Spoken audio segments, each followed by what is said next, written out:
Hello and welcome to this special edition of 100 Days. It is his 99th day in office and Donald Trump confesses he didn't know it would be this hard. The president is in Atlanta today addressing the National Rifle Association, and he couldn't have a warmer welcome. Critics say Mr. Trump hasn't achieved very much, but amongst those who voted for him, he remains very popular. A major conflict is possible with North Korea, says the president, as his team urges the United Nations to act before Pyongyang does.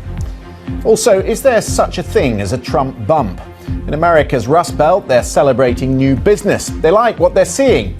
Well, except for one thing. We want to see that the guy is going to do what he said he's going to do. What about Twitter? He needs to stay off of that. And we've had so much fun here on 100 Days, we're going to do it some more. But what do the next few months have in store for us?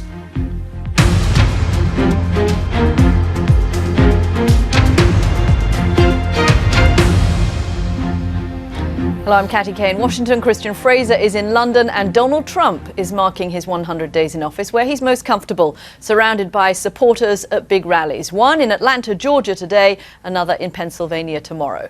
Recently, he's downplayed marking the 100 days, but on the campaign, he used to tout all the victories he'd rack up in these first few months. So how's he doing? Well, right now, Mr. Trump is about to speak to the National Rifle Association. The gun lobby loves him. The NRA spent 3 times as much money electing him as they spent on Mitt Romney in 2012. And he's the first sitting president in over 30 years to attend their annual convention. Joining us now is the BBC's North America editor, John Sopel. John, you've been with us throughout the 100 days, the 99 days. Donald Trump, perhaps not surprisingly, down at this big NRA rally in Atlanta, Georgia. This is his base, right? Yeah, this is completely his. OK, John, for the moment, thank you very much. I did hear the Foreign Secretary from China speaking today, Katty. He talks about upholding Security Council resolutions. He doesn't talk about unilateral sanctions, which is what, of course, the White House wants. Yeah, and that's what they want, the Chinese to put more pressure on North Korea over. One thing you were talking to John there about, or John was mentioning, you know, arms sales here in the United States during the Obama presidency. I was told last night that we should be watching the share prices of American defense contractors, because every time somebody in the administration talks about the possibility of a military strike against North Korea, guess what happens? Is that right? You see those share prices take a hike.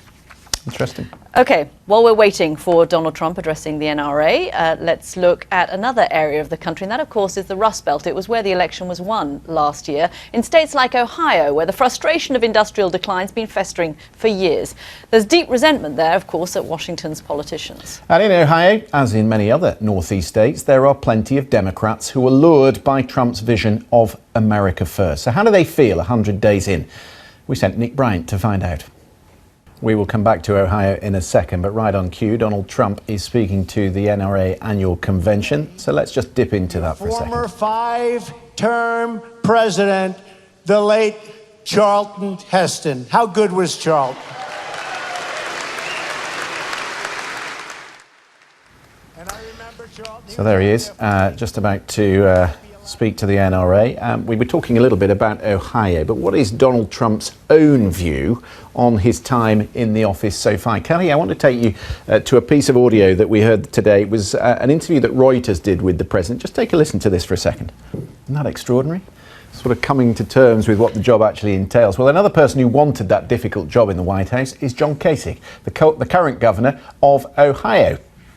Yes, in the Republican race to become president, he and Donald Trump were the last 2 people standing. He's just published a new book, 2 Paths, America Divided or United. Governor Kasich joins us in the studio now. Thank you very much for coming in, Governor. I want to start with the fact that you're making news today on the issue of North Korea. You suggested at a breakfast meeting here in Washington this morning that the leadership of North Korea should be eradicated. What exactly do you mean? I'm sure it's selling like hotcakes. Thank you for coming in. Well, in case you'd missed it, the one thing Donald Trump is determined to do while he is in the White House is build that wall along the Mexican border. Yeah, that was one of his key campaign promises, of course, but now the funding seems to be tricky. The BBC's James Cook has covered this issue for us from the very start. He joins us now along the US-Mexican border. James, what are they saying down there about the prospects of this wall actually happening now?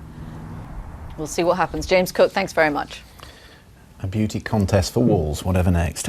So, for decades, American presidents have been judged by their performance on the 100-day mark. But is it really fair to score anyone after only 3 months on the job? Yeah, well, Christian, fair or not, it is an American tradition. It's now taken on significance for every new commander-in-chief. I've been looking back at some of its history. And Christian, if you were wondering by any chance what the president himself thought of his 100-day mark, he provided the answer today. It's a false standard, 100 days, but I have to tell you, I don't think anybody has done what we've been able to do in 100 days. So we're very happy. Had a good time. I never doubted it. Well, no look at the 100-day mark would be complete without hearing from those who actually voted for Donald Trump. Yes, I met Jeff Scrimmer, the former mayor of Waukesha, Wisconsin, back in 2015 when he supported the Trump campaign. He has joined us back in the studio now. Jeff, thanks very much for coming in. I remember when we spoke about Donald Trump, you gave me a fascinating answer because there were things you didn't like. You didn't like the fact that he had announced just then the ban on Muslims. But what you really wanted was an outsider coming to Washington. So here we are, day 99. How is the outsider doing? Okay, Jeff Scrimmer, thanks very much for coming back in to join us. That's, you know, Christian, it was so interesting talking to Jeff. I remember on the day that we met, it was just after the Muslim ban had been announced, and we met down on the Washington Mall. Jeff has been studying business, and like many people who are interested in the state of the economy, that's a big factor for them. And I think that there will be a lot of latitude for this president in terms of, you know, what he says and whether he delivers specifically on things when he said he was going to. If he can improve the economy, if the economy is looking good, when we get round to re-election day in 2020, then Donald Trump stands a very good chance of winning a second term in office. But does he enjoy it? Because I listened to that clip that we played a little bit earlier, and I'm not convinced he does. I sort of think he didn't understand how complicated and how tough it was going to be. He talks about that he can't do the things he used to do. He obviously goes down to Mar-a-Lago a lot because he likes to be around the people he knows. And I get this impression that sometimes he's kicking around the West Wing on his own. Melania's not there. And he's sort of asking himself whether it was the right thing. I think you're right. There's an element of loneliness. And look, the guy never said he liked Washington. His supporters didn't send him to the presidency because he liked this city. So it's not a natural home base for him. Only 4% of Washingtonians actually voted for Donald Trump. But I think he does realize, and this is what I think his supporters are enjoying, is the fact that he has this learning curve and he's quite honest about it. Yeah. He is refreshingly honest about the fact that this is... Yeah. And you have to admire his candour. OK, this is day 99 of the Trump presidency. There'll be coverage right across the BBC this weekend to mark that 100th day in office. And on Monday, Christian and I will be back at the same time, same place, continuing to cover the big events on both sides of the Atlantic. We'll have a new programme-ish, 100 days plus. 100 days plus, supercharged 100 days. Looking forward to it. Katty K in Washington and me, Christian Fraser. Thanks for watching.